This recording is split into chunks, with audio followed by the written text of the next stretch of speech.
जी students, lecture number 4 का part 2 जो है, इसमें कदरे याज़ का ख़ुलासा आपको नज़र आ रहा होगा। कदरे याज़ का ख़ुलासा मैं रीड कर देती हूँ, इसकी लर्निंग आपने करनी है। कर्नलों को रिहाइश के खासे उम्दा सी क्लास बंगले मिलते हैं।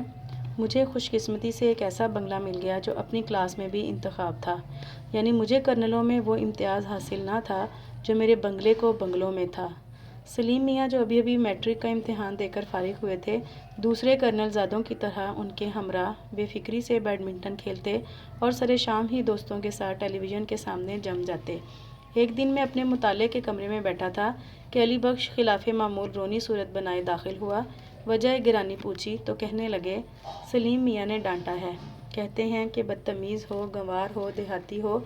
अली बख्श की दास्ताने गम ख़त्म हुई तो सलीम मियाँ भी आ गए। हमने सुकून से ये किस्सा सुना। तरफ़ैन के बयानों से वाज़े था कि तनाज़ा बहुत खफीफ है और ये कि दो तरफ़ा तूफ़ान का हदूद अरबा एक चाय की प्याली में समा सकता है। बातों बातों में हम उन्हें एक देहाती का किस्सा सुनाने लगे।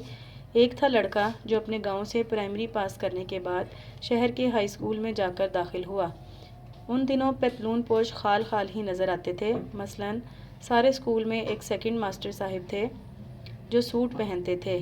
सेकंड मास्टर, ही आप इसको लिखेंगे, हेड मास्टर नहीं लिखेंगे यहाँ से। सेकंड मास्टर साहब थे जो सूट पहनते थे। एक दफ़ा वो दिसंबर में शिकार करते करते उसी देहाती लड़के के गांव जा निकले। रात हो रही थी। मास्टर जी ने उसी के यहाँ ठहरने का फ़ैसला किया और उनके दरवाज़े पर जाकर दस्तक दी। छोटे चौधरी को मेज़बानी के बगैर चारा न था।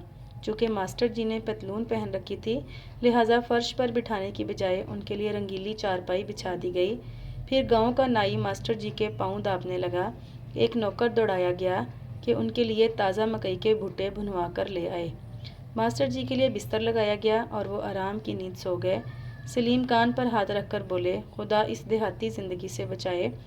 अब्बा जान, अच्छा हुआ आप फ़ौज में आ गए, वरना हम भी छोटे चौधरी की तरह मवेशियों के साथ सो रहे होते और मस्जिद में जाकर नहाते। चौधरी की जगह मैं होता तो शर्म से मर जाता। मैंने बताया कि चौधरी तो जीता रहा, बल्कि खामोशी से पढ़ता भी रहा और आखिर मैट्रिक पास करके लाहौर कॉलेज में चला गया। फिर जैसा कि उनका दस्तूर था, फ़ौज में भर्ती हो गया। सलीम ने इश्तियाक से कहा, अब्बा जान बुलाइए ना छोटे चौधरी को, हम बिल्कुल नहीं हंसेंगे। उस पर मैंने बाजू फैला दिए। सलीम एक लम्हे के लिए मबहूत खड़ा देखता रहा और फिर ये कहकर मुझसे लिपट गया, अब्बा जान आप। सलीम और अली बख्श दोनों की आंखें नम थीं और दोनों की आंखों में एक देहाती के लिए मोहब्बत की चमक थी। अयाज अपने असली लिबास में भी ऐसा मायूब नज़र नहीं आता था।